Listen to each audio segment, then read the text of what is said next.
Hi, welcome to Goodbye Gluten. I'm Corine. Saying goodbye to gluten does not mean saying goodbye to great food and great taste. So please like this video, share it with friends, and subscribe to our channel. Today we are making one of my family's favorite winter dishes, Ossobuco. Please keep in mind this is our take on it. There are many classic recipes out on the internet. This is traditionally made with veal shanks. We're using beef. That is, again, our family's preference. So let's see what we're going to need. Go ahead. All right. First off, we've got about 3 to 3.5 pounds of beef shanks. Really want to think about getting your shanks with the marbling, as well as this bone here in the middle and this marrow. The marrow is really going to help add some flavor to your soup or stew. We also need some bacon. So I have about 2 full strips cut up. Then we'll need approximately a half a cup of flour, a teaspoon of salt, half teaspoon of onion powder, and about a half teaspoon or so of black pepper. You can absolutely adjust these more if you like. Then moving on, we have 3 stalks of celery, 3 carrots, and half of a large onion. Basically, you want about the same amount of each of the 3 of these when they're diced up small. We also have a little over a tablespoon of tomato paste, a tablespoon of Italian seasoning. You can also use fresh herbs, so rosemary, thyme, some basil. You can use that as fresh as instead. We're going to need some salt and some pepper for seasoning down the road. We'll also need some olive oil or vegetable oil of your choice. Then when we are making the sauce, we will need 1 cup of white wine. Again, something you like, something dry. About 3 to 4 cups of chicken broth. We're actually using a broth base chicken bouillon. We get this at Walmart. It's reasonably priced and gluten-free in some hot water. And then finally some parsley flakes for garnish at the very end. So first off, you're going to want to preheat your oven to 325 degrees and then start heating up an oven-safe pot. I'm using my very favorite Lodge cast iron Dutch oven, but we're going to first use it on the stove. So you want to heat this up on about a medium to a medium-high heat. So we've got our pan nice and hot. I'm going to put in my bacon and let it start cooking. We're going to get this a little bit crispy, but we really want to render out that good fat. You can hear it sizzle. I'm just breaking up my pieces.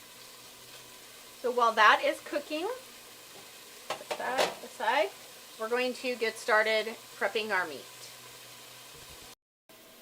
So while our bacon is cooking, I'm going to mix in our salt, onion powder, and black pepper into the flour. What we'll be doing is dredging the meat in the flour so that it creates a little bit of a small crust, but also helps thicken our soup. Now, I've patted all of these dry with some paper towels, and I will take it here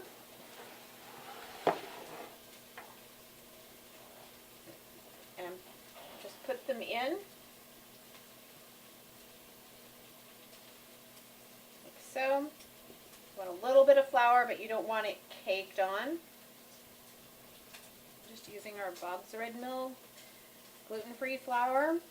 Pretty much our standard, unless there's something special we need to be doing. And by the way, don't forget about your bacon, but also make sure you're washing your hands in between handling the raw meat. So this is when it's handy to have somebody who can come give something a stir for you, because the last thing you want is burnt bacon. Like a handy dandy cameraman. So we've got this. It's coated but not caked on. Give that an extra little bit more. Some of it will. Alright, so you can see the bacon is just about done. This was 3 or 4 minutes. You really want to watch it. And then take it out of your pan with a slotted spoon because we want the bacon grease in the pan so that we can use all that good flavor. And it's okay if it's not 1000% exactly evenly golden brown. This all goes back into the pot. Trust me, it will be cooked when we eat it.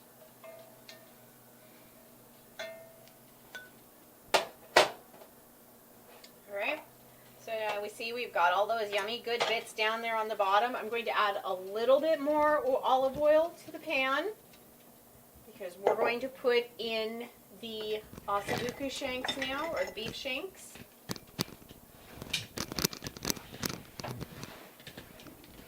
We're gonna, alright, I'm going to put in 2 of these at a time. We're just going to brown them so that they get some golden, crispy golden bits on them. Alright, it's been a couple of minutes. We want to look and we can see that that's getting a little bit crispy. So we'll flip it over. Again, we're just creating a crust. Alright, so we're ready to pull these out and put the other piece in. When you go to try to pull them up, if they feel like they're sticking, let them cook a few more minutes because when they're ready to come off, they will just pop right off.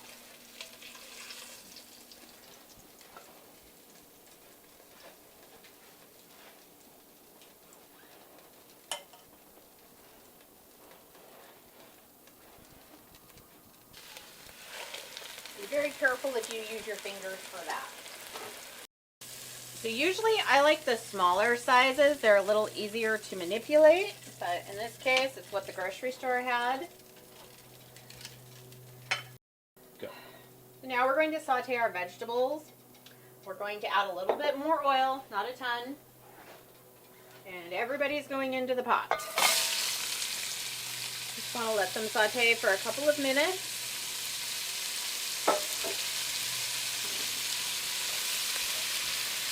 Kind of get them started.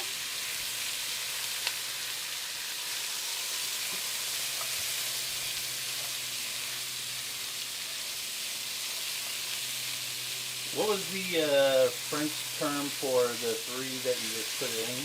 Mirepoix. Mirepoix. And what does mirepoix mean? Out of 3. I don't know. I thought you spoke French. It's been 30 years. I don't know why you're even asking this. So yeah, that part. You can see that the vegetables are starting to get a little bit glassy looking. Now I'm going to add the tomato paste and stir this up for a couple of minutes.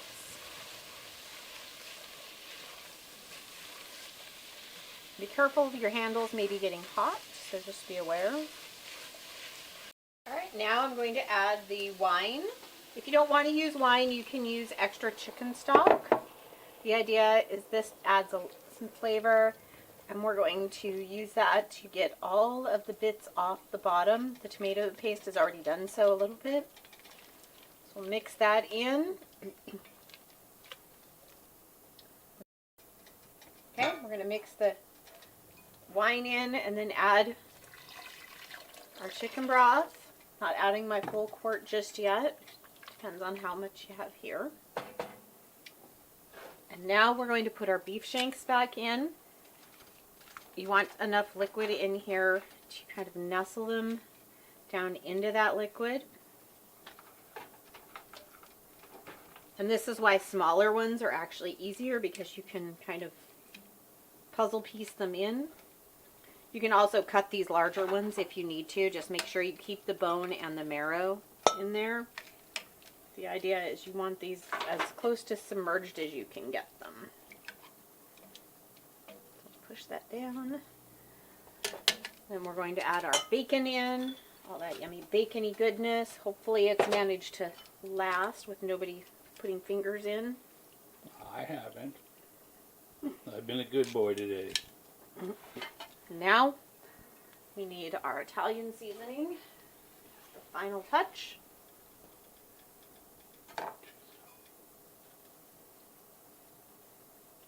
Nice little nest in there.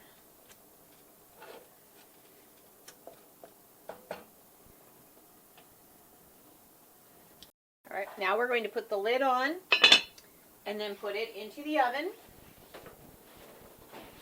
which check your racks before you start because hot oven racks are not fun to adjust. Be careful if you're using cast iron, this is heavy. I'm going to put it in and cook this at 325 for about 2 to 3 hours or until the meat is falling off the bones, and we'll check it in about 2 hours.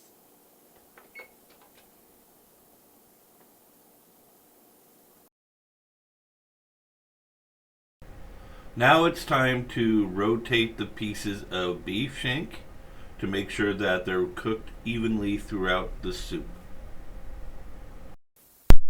Put the lid back on. I'm going to crack it just a smidge. Be very careful, this is very hot. We're going to check it. We're going to give everybody a kind of a flip and make sure they're still all submerged. What you're looking for is for things to just fall right off the bone. Oops. Okay. Be careful you don't end up splattering.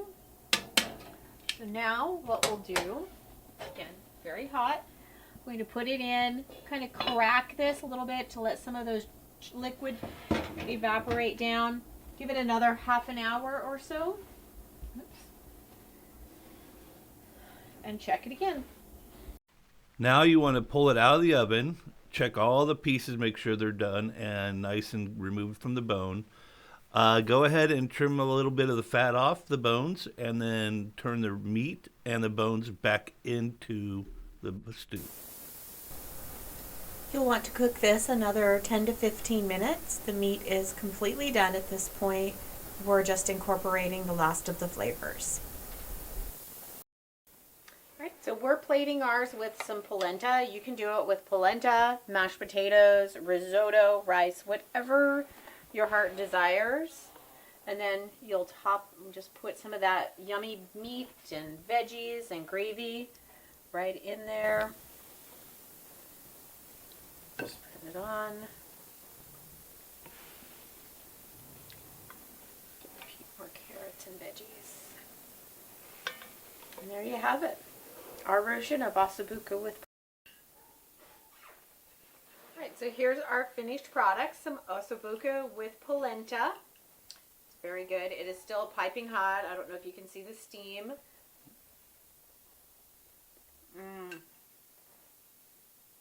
That is so good. The meat is tender. This is a long wait. It does take a couple of hours. Very easy to put together. Highly encourage you to try it again. Thank you so much for joining me this afternoon doing our Ossobuco.